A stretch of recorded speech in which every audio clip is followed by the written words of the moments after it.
Bon, la Chine est le pays numéro 1 en matière de contrefaçon dans le monde. Malheureusement, cela est vrai depuis plusieurs années et ça n'est pas prêt de changer. Tout est contrefait, tous les produits, tous les services, y compris d'ailleurs les services juridiques. Et je dirais qu'on peut essayer de classifier la contrefaçon en deux catégories, ce que j'appelle la contrefaçon d'amateur, qui est la contrefaçon de la personne qui, par exemple, va essayer de concurrencer son partenaire dans le cadre d'une joint venture, ou celui qui va, je dirais un peu de manière caricaturale dans son garage, faire deux, trois choses pour essayer de profiter de la notoriété d'une société concurrente. Et puis il y a toute la partie contrefaçon de criminalité organisée, qui bien évidemment existe et qui est présente dans tout ce qui est luxe, automobile, pièces aéronautiques, selon des proportions variantes.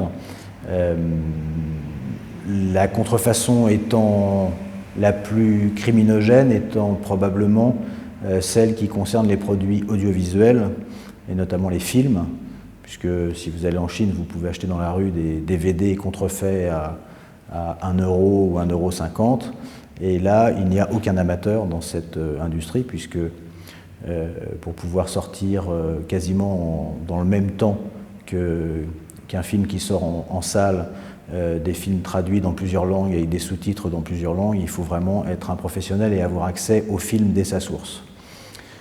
Donc il y a vraiment en Chine cette coexistence entre une contrefaçon, je dirais, gentillette, d'amateur, facilement identifiable et donc facilement combattable, et puis en face, une contrefaçon plus problématique aux mains de gens extrêmement organisés et financés le plus souvent par des organisations criminelles.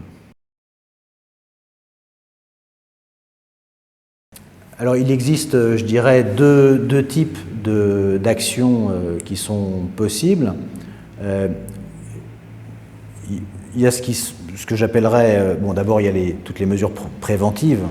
Donc on ne rappellera jamais assez aux sociétés qu'il convient d'enregistrer des droits, de veiller à ce qui se passe sur le marché, de regarder ce qui se passe, y compris dans leur propre entreprise, sur d'autres zones, pour voir s'il n'y a pas des problèmes de contrefaçon, de parallèle, ou de choses comme cela.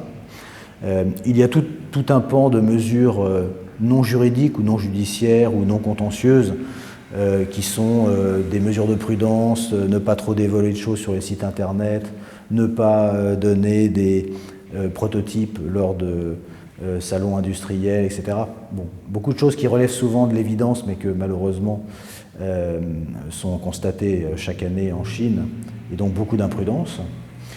Sur le plan contentieux, il existe 4 voies principales pour lutter contre la contrefaçon en Chine.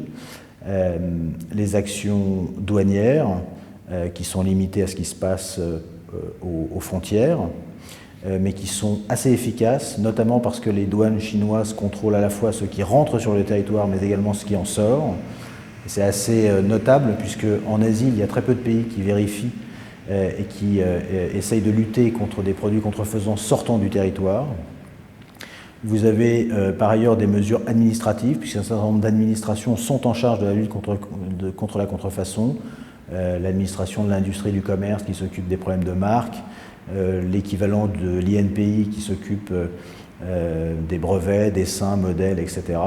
Et qui ont des actions assez efficaces, ponctuelles, peu coûteuses.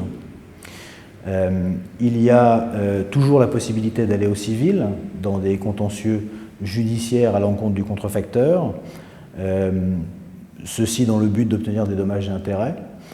Ces procédures sont en général assez longues, assez coûteuses, et les résultats sont assez décevants. Et puis enfin, il y a la voie pénale, qui est en réalité la seule qui permet de s'attaquer aux organisations criminelles ou aux gens qui ont suffisamment d'argent pour pouvoir, je dirais, financer leur défense sur tout ce qu'on a précisé auparavant, c'est-à-dire les douanes, l'administration ou le civil, et qui est une voie que l'on recommande dès lors qu'on a, encore une fois, affaire à une contrefaçon sérieuse. Je dirais que la première règle, c'est de ne pas avoir de religion et d'utiliser chaque procédure dès lors que celle-ci peut être efficace dans le cadre de contrefaçon que l'on a identifié et que l'on veut combattre. Il y a beaucoup de gens qui disent « moi je ne fais que des procédures administratives » ou « je ne fais que du pénal », etc. Je crois qu'il ne faut pas, encore une fois, il faut pas avoir de religion, il faut essayer d'utiliser chaque action pour ce qu'elle est utile. Les douanes, c'est la seule action possible au niveau des frontières. Donc dès lors que l'on peut mobiliser les douanes en enregistrant ses droits sur des listes douanières, en coopérant avec les douanes, on peut faire cesser des procédures d'importation en Chine, mais également des procédures d'exportation. Et surtout, les douanes coopèrent extrêmement bien avec les douanes étrangères, ce qui permet, durant le temps de transport des marchandises, de éventuellement organiser une saisie en Europe ou aux États-Unis. Et ensuite, les douanes sont une des rares administrations qui coopèrent efficacement avec le ministère de la Sécurité publique, c'est-à-dire la police, pour ensuite transférer le dossier si elle considère que les faits sont de nature pénale. Et elle le fait volontiers, ce transfert de dossier, puisque l'administration douanière n'est compétente que sur les ports et donc les frontières, et donc n'est pas en concurrence de compétences avec la sécurité publique. De la même manière, l'action administrative de l'AIC pour les marques ou du SAIPO pour les brevets, les dessins, les modèles, elle est efficace dès lors que l'on veut soit saisir une quantité assez faible de marchandises, soit limiter contre la visibilité de la contrefaçon. C'est par exemple ce que font beaucoup les marques de luxe lorsqu'elles veulent limiter la baisse, lorsqu'elles veulent limiter le volume de produits contrefaisants sur des marchés touristiques. Elles utilisent beaucoup l'action administrative. Et encore une fois, elles sont rapides, peu onéreuses. Elles n'ont qu'un seul défaut, c'est que l'administration n'a aucun pouvoir de perquisition. Et donc, dès lors que des marchandises seraient enfermées dans une arrière-salle, dans un placard, rien ne peut être fait et elles n'ont aucun pouvoir d'enquête au-delà de la saisie des marchandises, notamment sur tout ce qui concerne documents sociétaires, origine des fonds, etc. Donc c'est vraiment une action très utile lorsqu'on en a identifié une contrefaçon assez circonscrite dans son volume ou dans sa région géographique, mais qui atteint rapidement ses limites si on a affaire à des gens organisés. Et par ailleurs, le pénal est, encore une fois, la seule voie qui permet de lutter efficacement contre des gens très organisés, avec des volumes très importants, d'autant que la voie pénale est la seule qui permet de faire des enquêtes, qui permet de saisir les documents financiers, qui permet de saisir les marchandises, de saisir les équipements de production, de faire des perquisitions et surtout d'arrêter les contrefacteurs, puisque toutes les autres actions vont se limiter aux produits, alors que l'action pénale est la seule qui s'intéresse véritablement aux contrefacteurs.